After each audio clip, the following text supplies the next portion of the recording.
Hi, I'm Carrie and welcome to Puzzle Kids. Quick question for you. What do these people all have in common? Yes, they're all people of significance, really famous people, and they all had high-functioning autism or Asperger syndrome as we used to call it.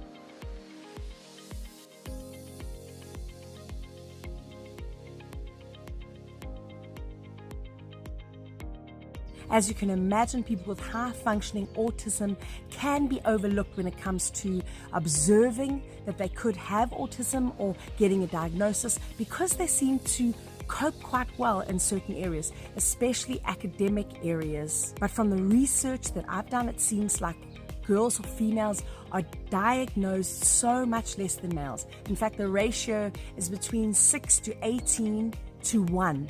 And so I think that there are three main reasons for this. Number one, as we mentioned, intelligence. So generally speaking, people with Asperger's are highly intelligent. So what happens is when your child is really young, people are enamored with how clever they are in a certain area. We become proud as a peacock as parents, and we tend to overlook the delays or struggles that they might have in other areas.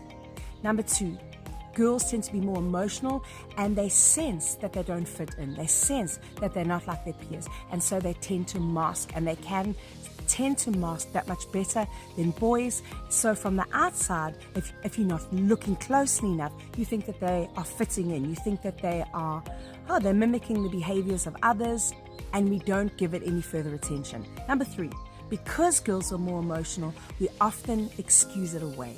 We look at them when they are emotional, they have a breakdown, they have a meltdown, they cry, and we just say, oh, girls are just girls, and we don't think anything of it. We look, as I did with my daughter, I said, oh, she's just highly intelligent, she's highly emotional, and that's all that it is. My daughter has Asperger's. She was diagnosed just as she entered grade 1, and I wish that I had known to look out for these 5 signs. So sign number 1, intelligence. It's wonderful when your child is highly intelligent, but sometimes, as I said, we tend to overlook in other areas where they may struggle. So there's a real imbalance between IQ, which is really high, and then EQ, which is usually much, much lower. So there really is an imbalance here. So academically, they might cope very well, they might be very clever, but socially and emotionally, they might really struggle. Which brings me to sign number 2. Struggle with social interaction. So you'll notice that these people struggle to keep friends even if they make friends. That's because they struggle with the social norms or unspoken rules. They struggle with intuition. They struggle to read other people, and so therefore these people often want social interaction, but then on the other hand they very much want to be alone because interaction is tiring for them. It doesn't come naturally.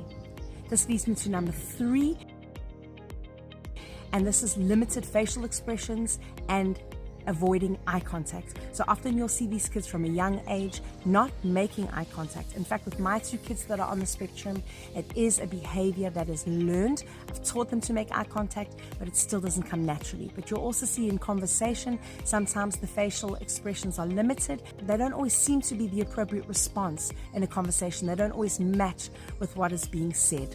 4, fixations and special interests. So it's normal for kids to love Marvel or Barbie or whatever it is. But my 2 kids that are on the spectrum become really fixated. So I've got 3 kids, they all love Super Mario at the moment. They play the Wii games, they watch the movies, they dress in the clothes. They love it, like normal kids. But my child that is not on the spectrum, he needs a change of scenery. He needs to do other things. He talks about other things. We have very diverse conversations. Whereas with my other 2, especially with my daughter who has Asperger's, she's like a little encyclopedia. She'll just run off facts all day. They eat, sleep, play Mario, and it's very difficult to get them away. They're fixated. My daughter also has ADHD, so her fixations tend to last a couple of months, whereas my son, who has early child autism, his previous fixation was tractors, and that lasted 4 years. Number 5, sensory overload. Many kids with autism have sensory processing disorder, this or SPD, and this means that the way that we interact with our body is through our 5 senses, and these senses for these kids are either under-responsive or over-responsive.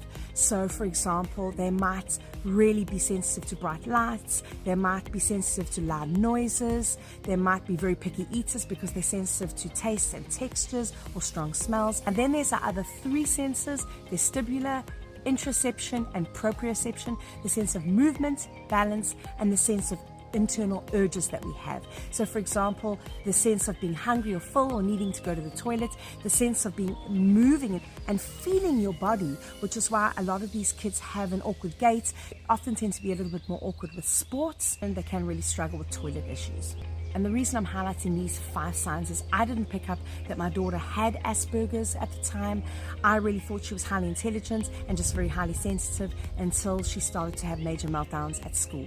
And since then, it really has been like a weapon in my hand, because I've been able to talk to the right people, including her teachers, and work with therapists to see improvements. You see, I don't believe that someone with Asperger's is someone to be fixed, they're someone to be celebrated, but I do believe that they need to get the correct support in order to flourish. I also believe that a greater sense of self-awareness leads to self-acceptance. I know people in my close circle that had a late autism diagnosis, and they struggled with their identity for a very, very long time.